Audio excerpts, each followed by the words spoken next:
Like I would always get really anxious before games. So she always gave Oh, me this yeah. stuff. I think she knew, like as a mom, she just knew like Trevor is having way too many thoughts. He's got, 80,000 thoughts going on all at once. So here's some Deepak. Yeah. Well, it's you and most people, even myself as a teacher, they say sometimes we teach what we need to know best ourselves. Yeah. So, I mean, we have anywhere from science is telling us 60 to 80,000 thoughts a day. Mm-hmm. So you do the math. If you're up for, 14 hours, that's more than one thought a second. So these practices of mindfulness are not about quieting the mind. So people think it's like, I have to have absolutely no thoughts. And that's Mm-hmm. just so far from the truth. That's not what mindfulness is. Mm-hmm. Mindfulness is getting out of the habitual patterns of how we react or we behave. And it's not judging these experiences and getting caught up. So it's more about how we handle experiences as they come towards us, which is really how we become more mindful in our day. Yeah. I mean, for a lot of the athletes, I know for me, I struggled 12 years in the pros and, played in college, high school. I always had a routine, but I didn't even like we were talking about, I didn't realize that I was trying to practice mindfulness as an athlete. Right. 30 minutes before game time, I would be laying on the floor, stretching, visualize, like praying. I would be doing all these spiritual things, but I hadn't, at that time, because I'm super old, like nobody really knew it was called mindfulness. It was, Yeah. it was prayer. Well, It was thinking, it was slowing my breath down, visualizing my shot going in, all that sort of stuff. yeah, so you just mentioned a ton of different ways in which you can practice mindfulness. So let's take a step back and really talk about what is mindfulness, and for any listeners that might not know, because what I find is that there are all these stereotypes about what it is. So people think that mindfulness is practicing just meditation. Meditation is a form of mindfulness, but it's not the only way that you can practice mindfulness. So mindfulness, I loved using John Kabat-Zinn's definition, is paying attention on purpose in the present moment, non-judgmentally. So it's the art of bringing our awareness into the present moment. And to simplify that even more, it's just pure awareness. Mm-hmm. It's right now, for anybody that's listening to this podcast, they're only focused on what you and I are saying in this very moment. They're not thinking about all the other things that they could be doing instead of listening to this podcast, the things they're going to do in the future, the to-do list, or ruminating on an argument that they just had with their friend or their partner. Mm-hmm. It's literally being here, and we're fully focused on the exchange and conversation that's happening between you and I.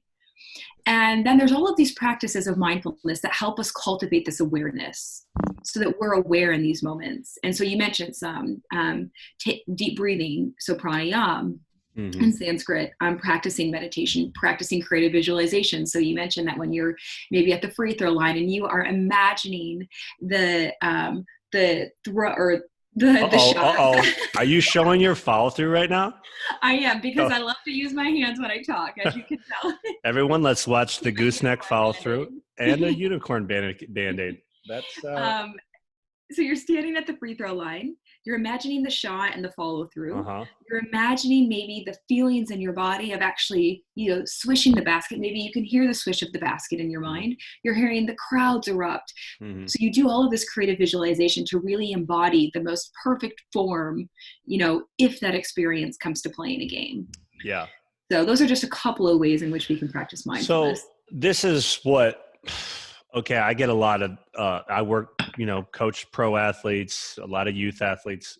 Ego, okay? Ego is a huge problem, especially, I think female athletes that I've coached they're like sponges, they're like a joy to coach. I love coaching female athletes. They listen, they're in the moment with you more.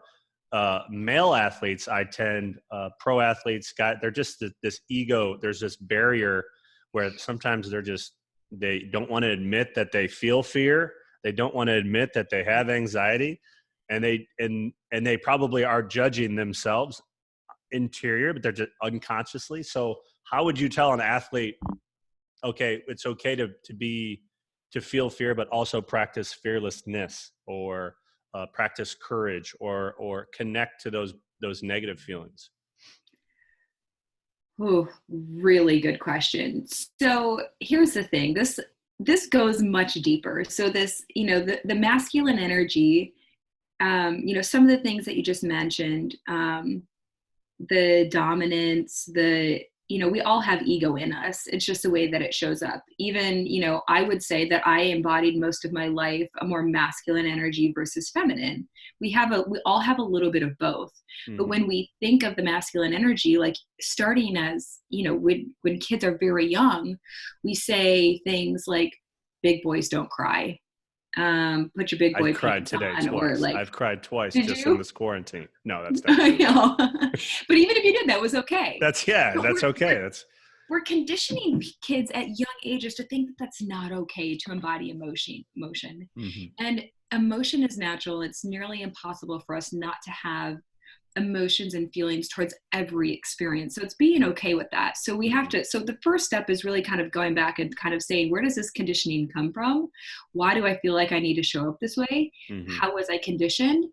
And then the next step is at least acknowledging that we might be showing up with a stronger ego, acknowledging that like we think that we have all the answers to do something because a certain coach taught us to do it a specific way. Another coach is telling me to do something different. And so it's like, it's using these mindfulness practices to bring us into the present moment. Mm-hmm. And I would say for me, the mindfulness practices have completely softened me. They have not made me weak. They have not made me as motivated. They've definitely made me more productive. Mm-hmm. But I'm more aware of how I'm showing up in situations. So I don't know if that answers your question. It's not a simple thing to just look at somebody and say, throw the ego out the door, because it's conditioning that has happened years over years over years. So until we actually do, this is inner work. Most adults are just starting this journey. Kids aren't able to do that usually at such a young age, but it's really just embodying this pure awareness and being aware. Let me just stop you for a second. What would be something really simple for parents and a child and a youth player, something really easy for them, like to start a routine, a simple mindfulness routine? Like me, I feel like I'm really basic. I struggle every time I start to get into the habit of doing a meditation or mindfulness. Even as a coach, I was doing it just to get my mind sharp and my focus sharp. But I didn't have I didn't have a training in it. I didn't feel like my mind would wander. I would just, and then like 5 minutes later, I'd be like, oh, yeah. Well, and that's the practice of mindfulness. So let's use breathing. Mm-hmm. So breathing is an amazing exercise to do that science has proven a minimum of 3 minutes a day is all you need to see benefits. So if you're sitting, you could be standing. You could literally do this anywhere. Sitting right now, since I'm sitting here, I might just close my eyes. I love to put my hand on my stomach, like on your belly button. You don't want your feet to be crossed. Just sit here and take a really deep intentional inhale, and your abdomen should be expanding like a balloon. So you do that for, let's just say 3 seconds. Once it's out like a balloon, you hold it for 3 seconds and then release it for 3 seconds. And then when you're on the out breath, you want your belly button to really be coming all the way back into your spine to get all the air out. So most of us spend most of our day not taking these deep intentional breaths. So I suck at breathing is what you're saying. I'm not a good breather. Most of us do. Yeah. Most of us do. And most of us aren't even using our nose to breathe. I felt better just breathing through my belly button right there. It's great. Yeah, right. Oh my gosh. Just breathe better. So if you do this for 3 minutes a day, so you could do this when you wake up. I always tell people when you're in transition. So maybe when you're going from school to practice, or from practice to home, or like getting ready to go from homework to bed, that's when you can take a moment to breathe, even if it's just doing 3 deep intentional breaths, in, out, in, out, in, out. That's all you need to do. That's triggering the brain to say, okay, there's going to be a transition happening. Yeah. And that actually helps. When we can do that, we slow down emotional reactions, so we can slow down the reaction of the ego and just kind of get back into the body is really what we're doing. I like it. That's simple, easy. I also like the fact that it can happen anytime during the day. Like it's just being self-aware of knowing, okay, oh yeah, maybe I'm feeling uptight. Why am I feeling? I'm going to take these breaths and then go charge into the challenge. Or if, for athletes, kids especially, that get nervous about going to play somebody better than them, or going downstate, or, challenging themselves. Anytime you get out of your comfort zone, there's always that moment of fear. And and just kind of, having like a simple 3 breath routine where you're You're going to say, I'm going to do it. I'm going to be fearless right now. And I'm to take deep breaths and go into it. I think that's huge. My dad used to do that. He used to put me in moments as a kid where he'd be like, all right, Trevor, I'm dropping you off in the middle of Flint. I'm like a short white dude. And he would just drop me off at the park. I was the only white guy there. And I would have to walk up onto the court and be like, I want to play. Can I play? He made me he made me practice fearlessness. I didn't know about it. Okay. He could have helped me with some breathing techniques, maybe help me handle those emotions that we have, which are strong in sport. They're supposed to be strong. That's why we love sport. But at the same time, like learning how to manage those emotions with that technique. I like it. Oh yeah. And breathing, here's the thing. You don't need to close your eyes to do it. In this practice, I love breathing because it helps me center. It helps me keep my focus in the present moment. You could be doing it standing. You can do it while you're sitting on a bus. Put your headphones in. People think you're listening to music, but maybe instead you're actually doing deep breathing exercises. It's so discreet. Nobody would ever even know. Adults can do it in your car. When I do a lot of workplace training, I always tell people, start your meetings off with 1 minute of breathing and intention setting. People are running around from one meeting to the next. If we could start our meetings off with 1 minute of breathing, allowing people to settle into the space, I would imagine, and based on my own experience, your meetings are much more productive. And same with kids. One thing that coaches could do for their kids, if before they go out onto the court, they just did 1 moment of breathing together, that could be a game changer. Yeah. I know a lot of teams do prayer circles. They don't breathe in that prayer circle. You might as well add, a little bit of mindfulness or meditation stuff to it. Yeah. Well, and here's the thing. The other thing too is that it's super important that as we're cultivating a more mindful way of being. So mindfulness is our mental gym, just like going to a gym and doing physical exercises. You don't get a 6-pack overnight. I've been working on it for years and I still don't have it. Okay. You just literally crushed my dreams. Thanks, Libby. I told my dad, I'm like, Dad, I'll tell you what coaching did to me. It made me look like a block of cheddar cheese. Okay. I used to be like fit. I used to work out. I started coaching. I got stressed out. I ate a bunch, I was looking at my diet. Like I would eat whatever. And I think you could talk a little bit about that as well. Like how does the diet affect mindfulness? Nutrition affect mindfulness? Okay, sorry, I got ahead of myself with that cheese analogy. Well, what were we talking about before that? Because I feel like there was something else I wanted to say before we transition. We were talking about breathing. We lost the thought. It's clearly not important. Maybe it'll come back later. Yeah, it'll come back. So food and nutrition. Listen, I will start off by saying I'm not a nutritionist or a dietitian. What I know is based on my own experience and my own health journey. What I can tell you is that there are foods that make us feel sluggish. There are foods that are sugary foods that ignite certain areas of the brain that make us feel like we're on a high, which are actually more damaging than they are good. So people, not to say that sugar is bad. So natural sugars are good, coming from fruits and honey, maple syrup, things like that. It's all the processed stuff that's in sugary cereals and, everywhere. Processed foods, you name it. Our society has high fructose corn syrup in basically every. Absolutely. Yeah. It's disgusting that they're even still able to produce that. In my eyes, this is my own opinion. Yeah. But so it's important, especially right now in the midst of a global pandemic, that we are putting fruits and vegetables and legumes and nuts and clean meats, seeds into our body, because that's what energizes us. Think about Thanksgiving. We all get the lethargic feeling in the afternoon from eating turkey and all of this other stuff that we cook. I have a lot of intolerances, so I stay away from gluten and dairy and soy and all sorts of things. When I have something, though, I can see a complete difference in my energy. Some things completely deplete me. And then there's other things that energize us. Food should be energizing us, not making us tired. So that's probably all I can really say about food.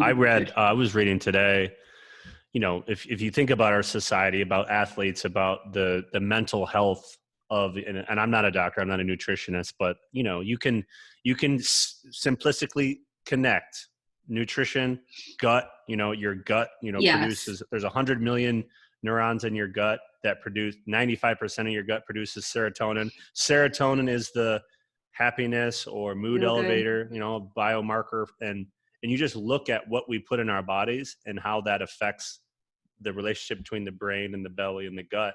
And I'm just like, it's a no-brainer to me to at least try to change your diet with raw foods, with healthier foods, with something that replaces high fructose corn syrup or sugar.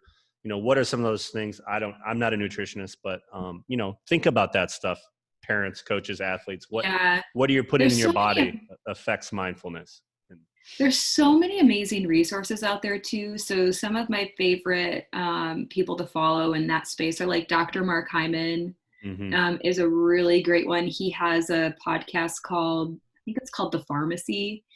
And he talks about nutrition, natural ways to heal. He does some stuff too, even just how foods do impact our mental health.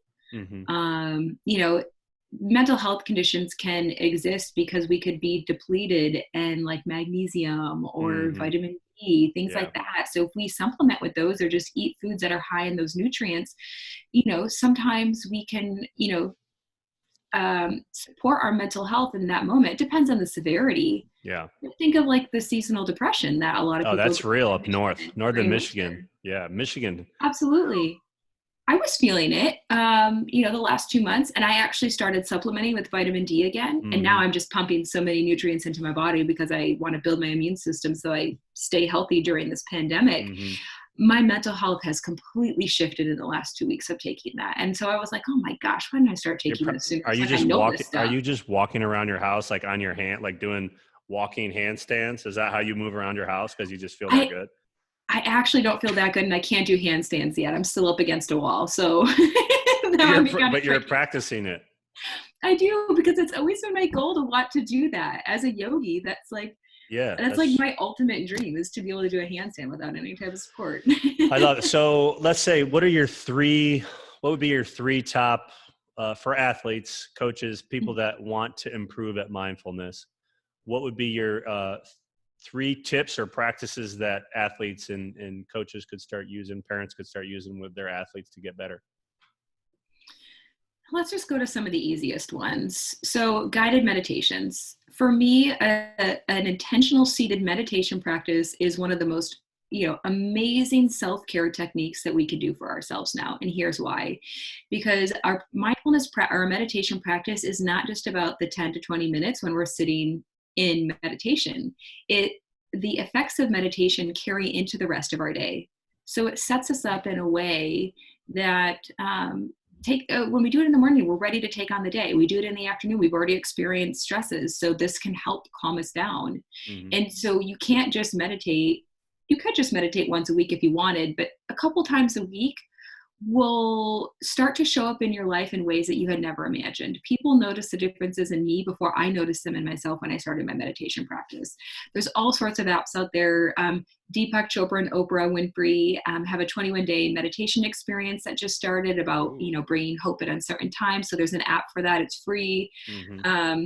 Insight Timer is my favorite. Headspace is another one. There's Calm, Breathe, and a lot of these now have different meditation experiences for kids. They've split them up between youth, maybe up to ages 5, and then there's another age group, then there's teenagers, etc.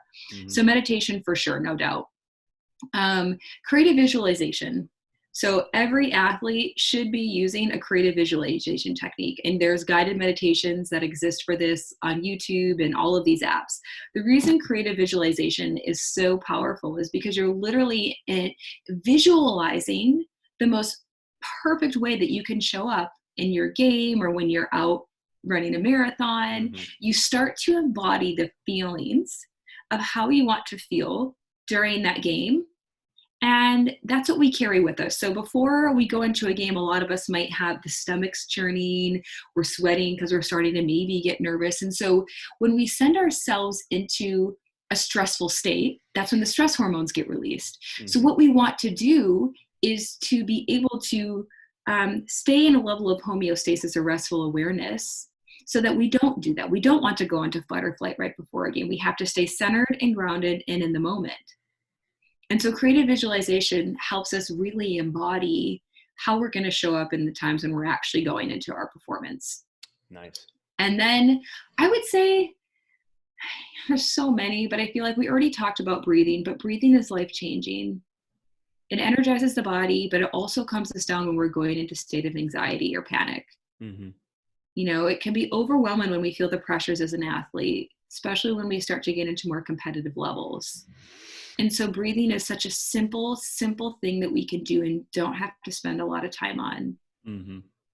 There's other things that you could do by using like positive affirmations. Mm-hmm. You could sit there and you could say to myself, I do my best and I let go of the rest. Mm-hmm. It's the most beautiful mantra and it's ridiculously calming. I'm going to go out and I'm going to do my best and I'm going to let go of the rest. You don't get caught up then in the rumination of stories or remembering past performances where we felt like we failed or whatever it might be. What about negative thoughts? I think as athletes, you always have those negative thoughts like, I'm 0 for 6. I haven't made any shots. I'm not going to make my next shot, kind of like stopping negative loops. And this happens, I think, in every adult has this. I can't get in shape. I'm fat. I'm too lazy. Changing your thoughts to turn them into I get to work out. I get to learn today to get smarter. I am passionate about this, rather than kind of taking that negative thought and turning it into a positive one. I think if humans could just do that alone, turn the negative thoughts into positive ones and say, no, this is possible. I am talented. I am a hard worker. I can fight through this. Then it kind of changes your mindset, and you from a victim mindset to more of a victor or a growth mindset. And I think athletes don't realize that all those negative thoughts, if they're not mindful, if they're not self-aware, they're probably happening. Oh yeah. I mean, they happen to me too. And I teach this stuff. So it's part of being human that this is going to happen. So there's a couple of things that we could do. This is why another form of mindfulness is taking time for self-reflection and journaling. How did I show up today? After a game, sitting down and saying, what emotions was I experiencing? What limiting beliefs were coming up during that game? And being aware. Because then once we're aware, so a lot of times we don't notice these patterns that we're going into. And so we get on the hamster wheel and we go deeper and deeper and deeper into this victim mindset and this way of thinking. So we need to literally stop ourselves. The practice then is acknowledging and recognizing, when are we going into that space? And so we have to set up, especially when we're getting started, these triggers. So my phone is full of reminders. So if you heard the beep, I don't know if you could hear that on my calendar. It was a calendar reminder. It said, take a moment and breathe and shower yourself in positive affirmations. So I have reminders that pop up in my phone throughout the day that make me stop to do the mind check-in. Where am I at right now? And I literally sometimes think of the acronym STOP. When I go into the space and I go into the negativity, I'm like, stop. And that means literally stop whatever you're doing. The T stands for take 3 deep breaths. The O is observe. Observe the thoughts, acknowledge them, name them. There's no shame in having negative thoughts, but then proceeding and not getting caught up in it, knowing that a thought is a fluid experience. It's there 1 minute and then it's not. We have the power to redirect where our attention is, but we have to stop. And so that's why I love journaling and reflection as one of the most powerful tools to do those check-ins and then setting up these phone reminders. The other thing to do is when people go into this, like, it's catastrophizing, right? So what's the worst case scenario? Well, it's going to be tied. I'm at the free throw line and it's up to me because the buzzer already went off. We were in the 4th quarter. And if I don't make this, our team loses. So worst case scenario is that I don't make the basket. And I don't get to start next time. But so that's worst case scenario maybe. But what's the best case scenario? The best case scenario is that I make it and I get to start, and I've never been a starter before, whatever your story is. And then there's kind of like, well, what's the most likely thing that could happen? So when you go into this catastrophizing, you literally make up the story and let your imagination go wild and say, what's the worst thing that could happen? What am I really scared of? Then you stop and you say, what's the best thing that could happen? How could this work in my favor? That's phase 2. And then step 3 might be, okay, but what will probably most likely happen? And you have to do them in that order to basically ignite the limbic system. So you start with, What's the worst case? What's the best case? And what's the most likely thing to happen? So this is when that provides for such a useful tool when we start to go into this catastrophization of what's the worst case scenario. Mm-hmm. Interesting. I like it. That's good stuff. Thank you, Libby. I always, one of the guys I love reading is Viktor Frankl. I don't know if you know Viktor. Yeah. He's Man's Search for Meaning, but he always talks about, I think this is relevant to athletes and coaches. When a negative event happens or any stimuli happens, the gap between stimuli and response, that moment where we get to choose responsibility, like how you respond and how good you are at that. Your ability to respond to a stimuli is such a powerful skill.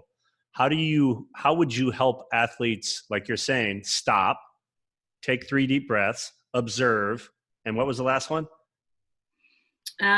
Proceed.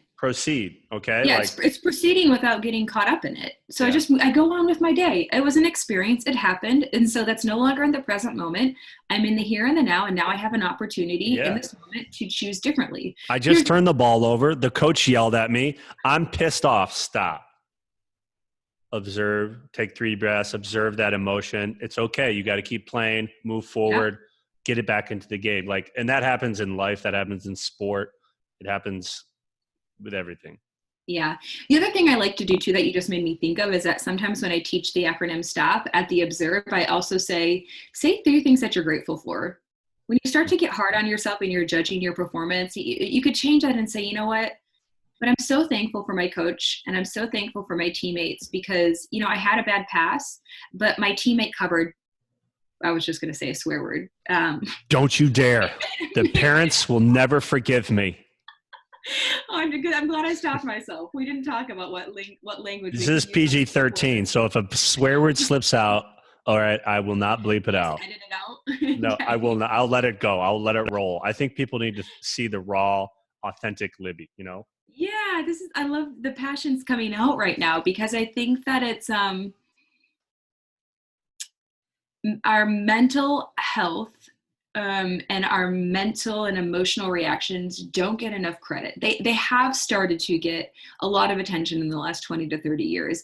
The cool thing is that all the things we're talking about are being backed up by science now. So you were just talking about and you asked me, how do we help athletes and coaches and parents help? What was the question? How do we help them when that negative moment happens in a game, to practice their response ability in that moment to change their response or create a good response? Well, I think it's just being intentional with making sure we're adding these ways of mindfulness throughout our day, because we have to practice this throughout the day, because then when it becomes game time, this is when we have to remember it. So it can't just be happening during game time. It has to be happening in the practices. Every time you act and choose to be mindful, it's a vote for who you're becoming. Would you agree with that? I like that. I love that. It's an amazing quote. That's not my quote. It's James Clear from Atomic Habits. But you have a good memory then. I can't recite quotes like that. No, but I love James Clear. We're best friends. He just doesn't know. Oh yeah? Yeah, because I read his quotes and I'm like,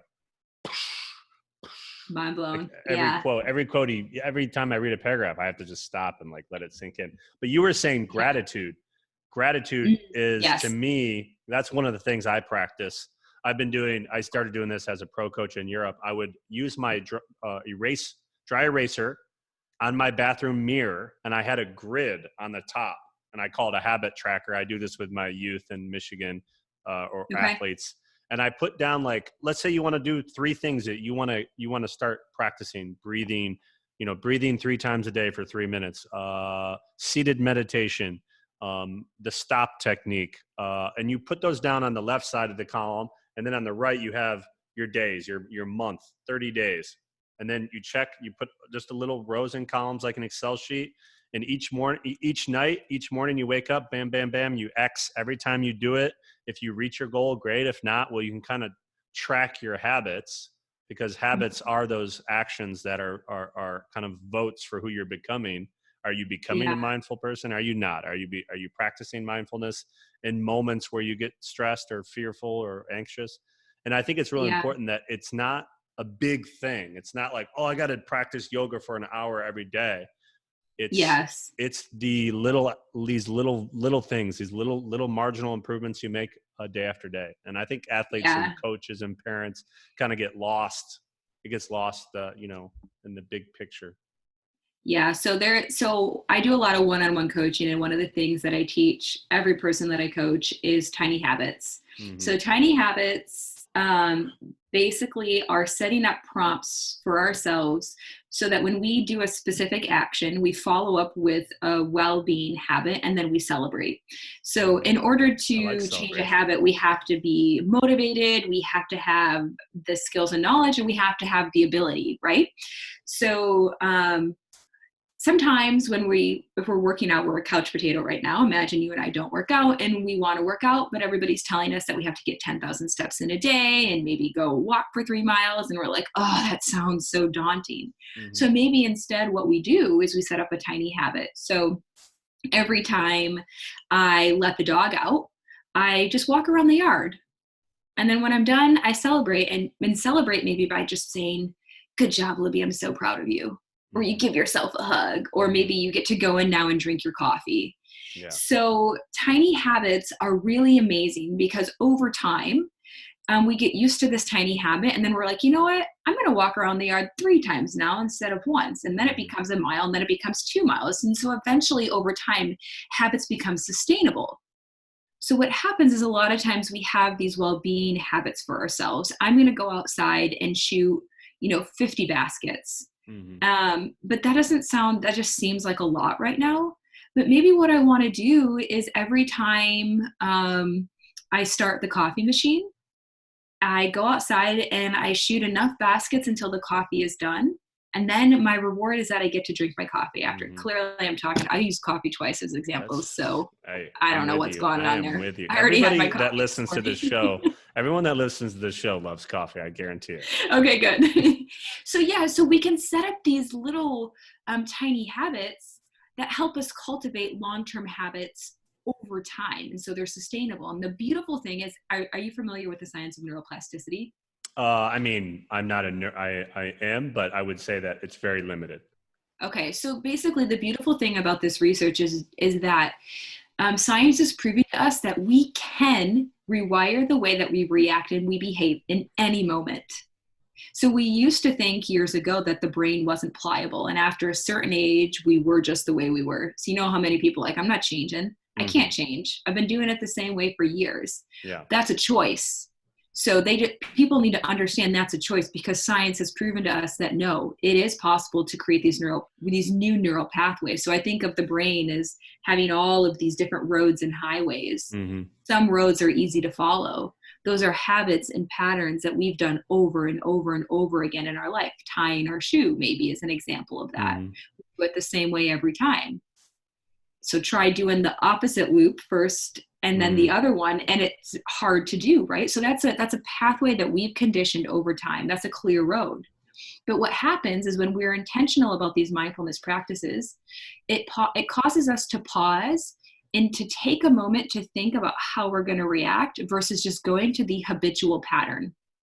And so the construction zones, the roads that we didn't typically use, become the smooth roads, and the other ones become the construction zones. So we can start to create, and we become what I say, conscious choice makers. We can make more nurturing choices in our life because we become aware. Mm-hmm. But it takes slowing down. So science is saying to us, it is a choice how we decide to react and behave because of habitual patterns. Mm-hmm. It's intentional. And that we can rewire. It's intentional. Exactly. Mm-hmm.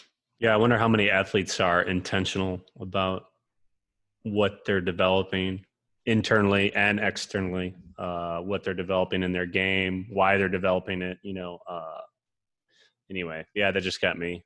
What am I developing? I don't even like eating cheese.